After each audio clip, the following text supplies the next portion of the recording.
There's almost kind of emerging here a scale of evil, referencing Bill Bailey for anyone that watched some of his old shows.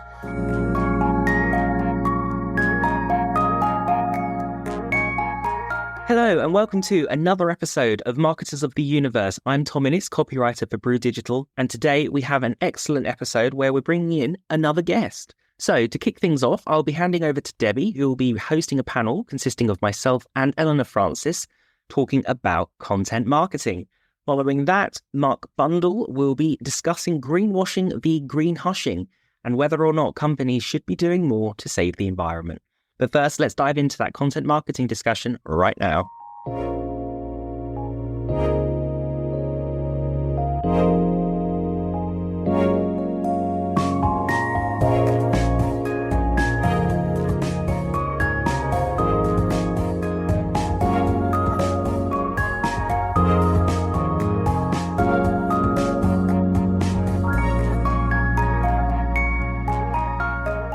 So welcome, everybody. I'm pretty excited to host this panel at the moment because it's a topic that's actually quite close to my heart. The title is Content Marketing. Does it work? So scandalous. So for today's panel, we have Tom and Elena.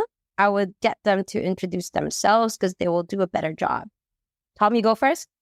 Hey, so you'll have already heard my voice, but I'm Tom Innes, the copywriter for Brew Digital. And my name is Eleanor. I am the Senior Content Marketing Manager for the Brand Communication and Comms team at the Adaptress Group. Cool. All right. Welcome, guys. So we have here two experts in the content marketing. Maybe we can do a little bit of a basic 101. What is content marketing? Eleanor, do you want to go first? Yeah, sure. Content marketing is generally creating and distributing useful and memorable content to attract and retain users or to encourage them to take a certain action. And it can come in many forms, from social media posts, blog posts, webinars, videos, podcasts, ebooks, and many more. It's often used to establish an organization as a thought or industry leader and to build their brand awareness. In your line of work, Tom, how do you measure the success of the content, the strategy that you've created for the brands that you've worked for in the past? Measuring effectiveness of a content marketing strategy depends very much on what the objectives of that campaign are. So if you're looking for conversions, then obviously you want to be able to track how many people have seen your content and then gone on to make an action, as Eleanor said. Alternatively, it might just be around brand awareness or building your company's or your business's presence, or establishing yourself as establishing yourself as a prestige brand or somebody who is able to meet the needs of a particular audience. So it really does depend on that. But like some very simple things include traffic, followers, likes, conversions, brand sentiment. There's so many different ways that you could measure success. And for you, Ellen, and the Adaptivist Group, is there particular metrics that are more important to you, given that, it's a specific industry, it's B2B? How does your team look at the ways of your working? So one of the key things that we do are blog posts. So what we like to look at to track success is the number of views, the number of time spent on page, which is a really key one. The bounce rate, of course, as well. And if they've clicked on any call to actions, we'll measure that too, and obviously figure out a click-through rate based on the people that actually viewed the page. So because, a lot of what we do is blog-based, that's probably our sort of main, what we're reporting on. And are there any particular projects that you guys want to shout about that you've done recently that you felt proud of in terms of this content really worked so well, or this content actually got shared and so on? Absolutely. So one campaign that we've done that's done excellently is our digital etiquette report, Mind the Generational Gap. This is something we do every year or so that usually gets really good responses and a lot of feedback from people in the industry, on social media platforms, through our partners. So this is available on the adaptressgroup.com website, and I recommend people check it out to learn about the differences that different generations have working together in the workplace. And if you hear a chat about that digital etiquette report, we spoke about it on the last podcast. So go and have a look through our back catalogue. And for me, I think the resource hub of Brew Digital is like comprehensively a content marketing strategy piece of work. And it's been really exciting to see how we've gone from nearly zero SEO impact to quite a growing SEO presence as a result of the content that we're putting out on the website. So yeah, I'm really excited to see how that continues to grow in the future. Amazing. Thanks for that, Tom. And as Tom said, a resource hub is actually up there. We've got templates and blogs and articles that you guys might find helpful, so make sure to check that out. We're talking about our brands, but which other brands out there do you guys feel are doing quite well in their own content marketing? So one brand I think is quite interesting is MailChimp. They're usually used as a B2B email provider service. And when people think about B2B, they think, oh, you've got to be quite serious. You've got to be quite business focused, quite professional. And generally MailChimp are really good at having a sort of fresh, younger kind of tone of voice across all their copy and their imagery and so on across their websites and social media accounts. But one thing they do on their website, which I thought was quite experimental in a way, is they create a series of short films, documentaries. The videos are only about 2 or 3 minutes long, but they'll be kind of relevant to something that promotes email. So for instance, they've got like a humorous animation series about small businesses, and it's just like funny comedy things. And it's sort of like the trials and tribulations of small businesses. So they're sort of targeting small businesses, obviously, as their audience, but again, not in like a strong salesy thing, just in relatable, unique content that, you know, I don't think HubSpot, for instance, one of their competitors is doing. And they've got lots of these different things. They've got a documentary about a villager in somewhere in the Near East trying to turn his village into a tourist site. And it's just an unusual thing to create a documentary about. They did another documentary about cats in Istanbul. So they've done all these little small quirky things that, again, just are unusual and they could go viral, I suppose. But because they're experimental and they did something really different, it sticks in your mind and just makes you think of them more and tell other people about it because it's so unusual. That's very cool. I'm definitely going to go and check out MailChimp now. As a fan of video content myself, I think I'm constantly curious how brands are experimenting with video at the moment. Tom, do you have any favorites of your own? So I think Monzo are really good at content marketing. They have really nailed tone of voice and ensuring that something that's usually considered quite opaque in terms of money management and banking is really transparent and accessible to as many people as possible. I think their social media accounts are always quite, although increasingly I think a lot of social media accounts are getting quite unhinged in terms of like how they're responding. Everyone is. Yeah, everyone's just getting increasingly unhinged. I think it's just the pressures of society, maybe. But also just like the way they branded themselves, their card with that coral color is exceptionally effective at drawing the eye, and it becomes a conversation starter. And then slightly separately, and this is much more about imagery, I think Rolex are very good at content marketing. They position themselves in the market very well, and they just put out very simplistic images of the watch, and it essentially speaks for itself. And I find that very effective. Everybody immediately knows what they're about, what they're doing, and they don't spend a lot of time explaining themselves. That's amazing. Yeah, I do see a lot of brands do a lot of like noise in marketing, but they change who they are almost seasonally as well. So it is also those timeless brands like Cartier and Tiffany. A lot of those like luxury brands that they don't do much, but you already kind of know who they are, as what Tom has mentioned. So I think we're running down towards the end of our episode here. I want to hear from both of you guys, like fast answers. What can you learn from these brands? So I think in the case of MailChimp, it's worth trying to be experimental and look at creating content that your competitors aren't, even if it doesn't directly feel related. And if something doesn't work, then it's a learning. You won't do it again. But if something does work, then you've experimented and created something that you can bounce other ideas off and just refashion. So, we all make mistakes. No company is perfect, and it's not the end of the world if you do something that doesn't work. So definitely be more experimental, try different formats, try emerging channels, just anything to kind of keep yourself differentiated from your competitors. Lean on the expertise of your employees.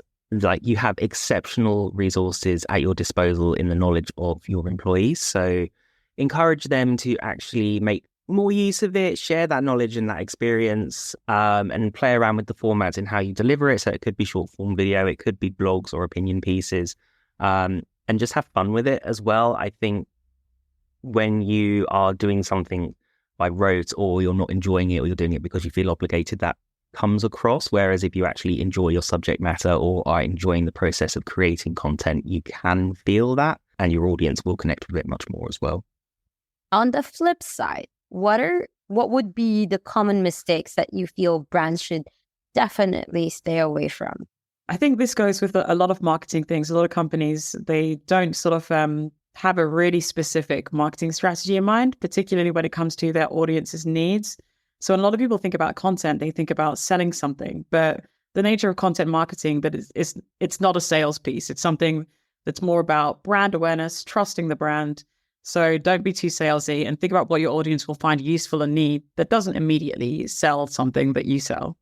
And for me, I would say, I think it's okay to have a bit of personality in your work or in the content you're putting out, but don't go too risky and then put the brand at risk as well. So you don't want to go full edgelord, essentially, and start offending people, because then you have to start putting out fires, and that backlash is just not worth the hassle. And not agree more. There you have it. Content marketing doesn't work. It definitely does when you do it properly. So here's Tom and Elena. Thank you both, guys, for joining us at today's session. And again, if you guys want to read more about the articles and how to, level up your game and content, freshen up a bit what you guys have, please go and head out to our resource hub.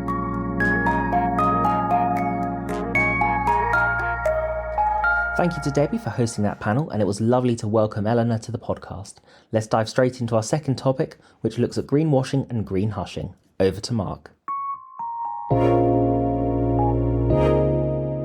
Cool. So our second topic today, we are talking about greenwashing versus green hushing, either making it better or just not telling the truth in the first place. Going through this, we've got Freya Wilcox, who is our digital marketing coordinator here at Brew Digital. Kieran O'Neill, our account manager, joins us again as well.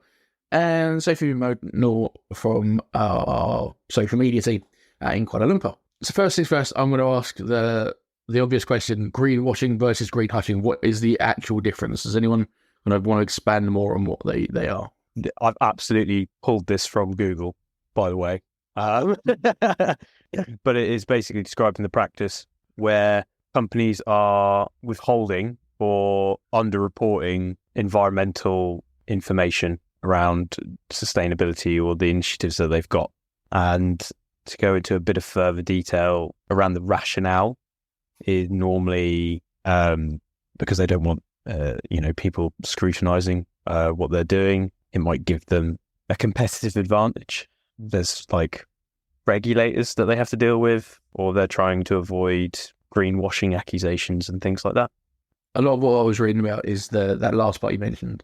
It's people want to be green, but they're scared that if they try and kind of go, here's our green thing as a company, but if they don't meet it, or it's not good enough, or it looks performative, and actually they are doing it, but you can't see it, that they're worried about being cancelled, silenced, demonstrated, etc. I mean, activism is brilliant. We want change. We need it to come about, and people need to talk about that.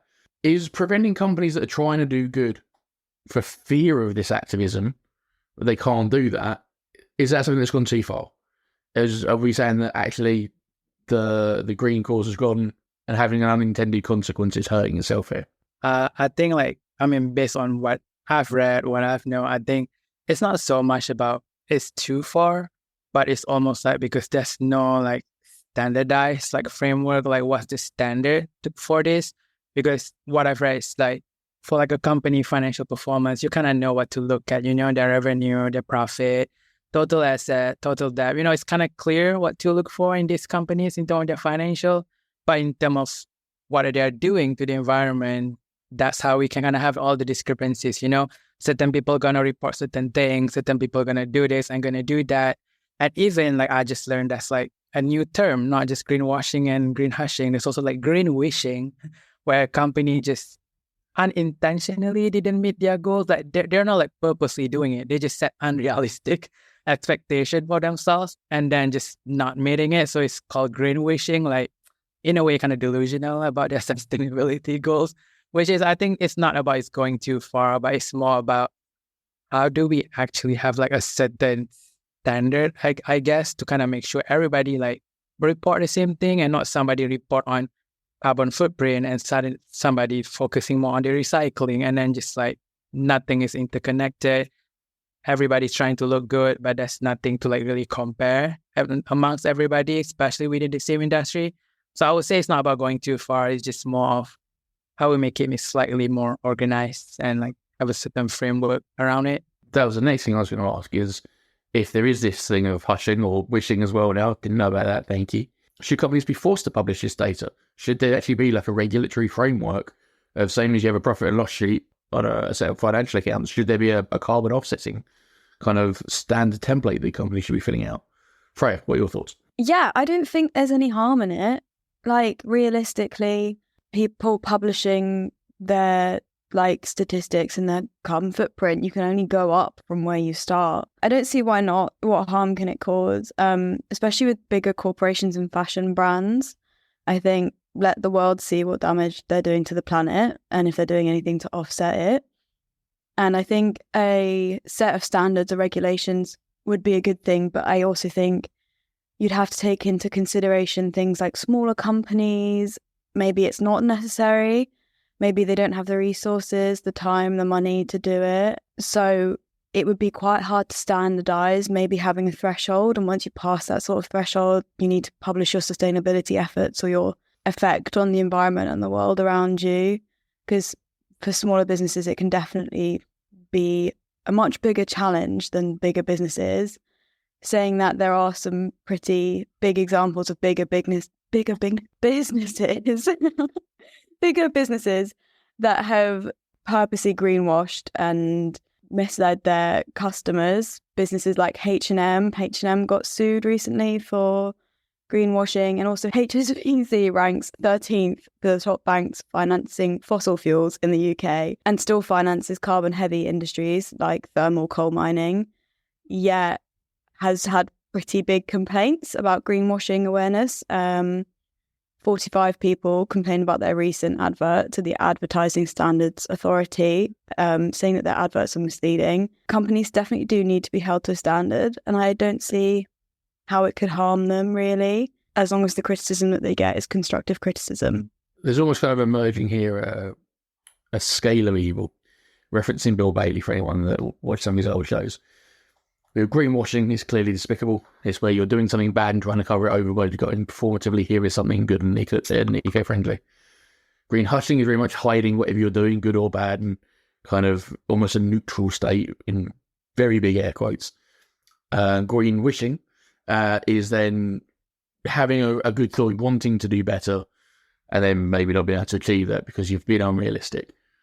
Is that something we should be encouraging? Should we be encouraging more green wishing? We should be encouraging more and bigger targets, because it is, to reference a previous episode, it's a crisis of climate, and we need urgent action to fix that. Should we be pushing for more of this, the green wishing and the big targets to try and hit things? I think when it comes to any green initiatives around businesses, the key thing is authenticity, transparency, and communication. If you have those three things, then the outcome, whether it's achieving targets or not achieving targets, because you're communicating in an authentic way to your stakeholders, your customer base, the media, whoever, there should be a bit more leeway.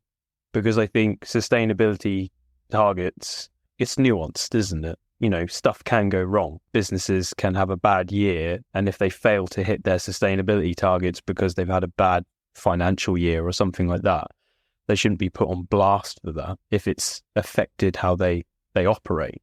So I think it's all about the intent, having good intentions, but there's a strategy and a plan there because that's been provided to your stakeholders and to your audience base. So although there might be some criticism, you can still see that the company has made steps to improve itself. So we said the communication is the key to this. As I said before, the greenwashing is kind of a performative communication. The hushing is no communication. The wishing is over communication almost. What we're wanting is something sincere that's actually going to say, you know what, here's what we genuinely believe we can do. Here's what, as a company, we want to do and achieve. Is that what we're saying is the takeaway we want from this? Yeah, I mean, this goes back to my dissertation all those moons ago around car companies, because this is a big thing, or not just around sustainability, but just around their, making sure that they're not lying and so on. And the car community is very active and is engaged with car manufacturers.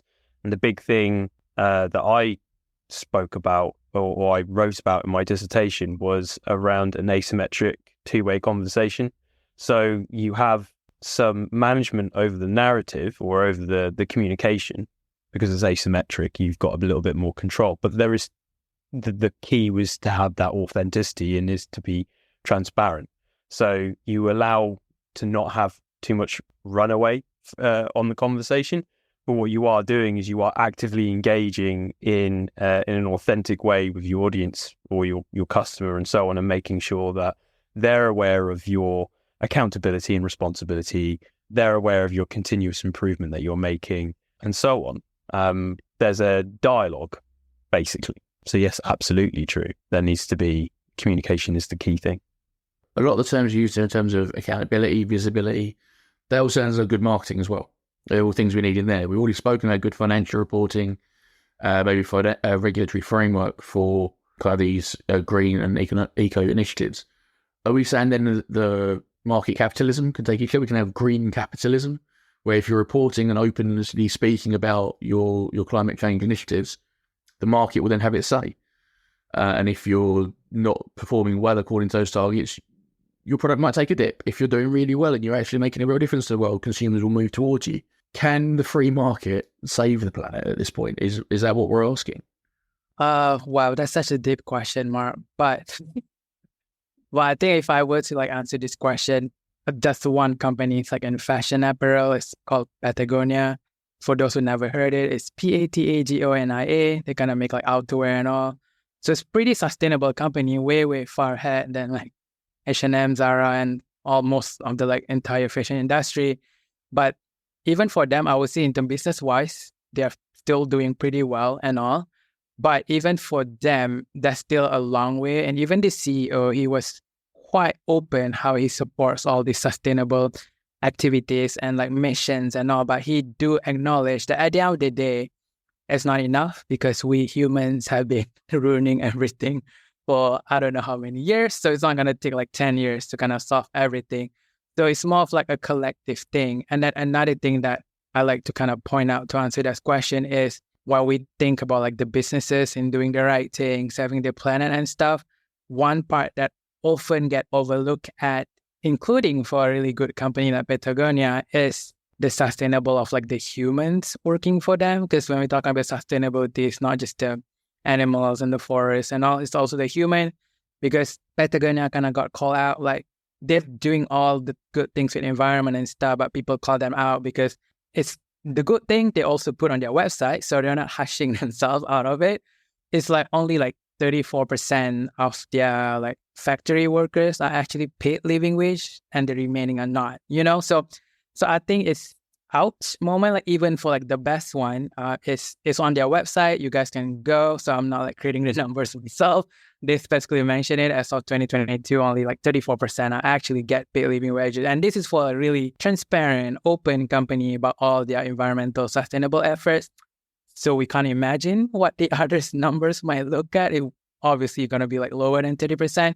So I would say I would kind of agree with the CEO of Patagonia statement that number one, it's going to take a while. And that's power in volume, because it's only one company like Patagonia is really transparent and really all out about it. And then the entire industry kind of still in the greenwashing era. So nothing will actually change it. So so I would say it's more about balancing that. Like at the end of the day, humans should be considered in the efforts.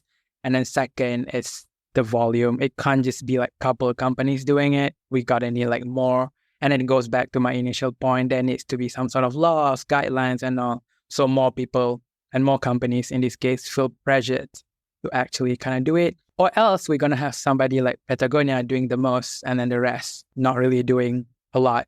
And that as a reason, that's why I went for Patagonia, which actually still kind of sucks when we know like their employees are not even like, but because everybody are just so bad, they look the best because everybody just so bad. So that's got to change for it to kind of work. Yeah. I've always been a fan of Patagonia. The fact that you can send clothes back and have them repaired, it's kind of the opposite of the fast fashion, which is such a huge drain on the environment. So obviously I didn't know about the underpaid workers. That's not so good. Hopefully the fact they've acknowledged it means that they're actually doing something about it. So they're one example of a kind of pro-green, pro-sustainability company. Freya, any other examples? Anyone strikes to mind for you? Yeah, so if you have, I don't know if they have an Android app, but if you have an iPhone, there's an app you can get called Good On You. At the moment, it's only for fashion brands. And obviously this is a B2B podcast, but you can put in the name of a brand you like, search it up, and then they have a rating scale, and you can see where the brand that you like or the brand that you want to shop from rates on their ethical scale, sustainability scale, employee wages, and it will give you an overall rating from not good enough to excellent. And then it's Patagonia rate is good on their website at the moment. And it seems to be these sort of outdoorsy hiking brands that are doing the most at the moment, because Arc'teryx are doing really well as well. And also Solomon, they have the same terms and conditions, I guess, where if your shoes break, you can send them back and they'll fix them for you within a year. My shoes broke, so I'm sending them back. And I've seen people get multiple pairs of shoes because they've had cosmetic wear and tear. And the company is just a really good ethos around that sort of stuff. So yeah, I agree with Kieran that it's all about sort of intent. And I think that the difference between greenwashing and green hushing is that wishing's hoping for better and maybe sharing too much information, but green hushing is purposely sitting on information, choosing not to publish it and deceiving the public a little bit, I think.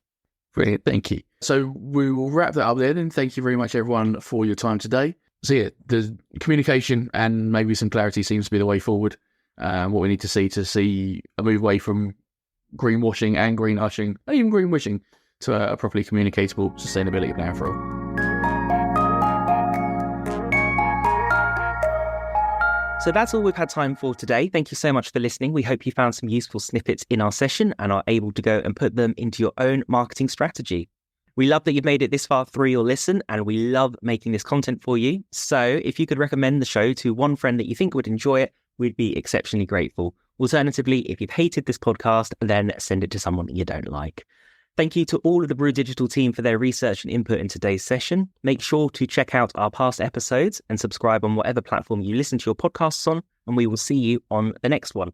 I have not been Hayden, but these have been the marketers of the universe.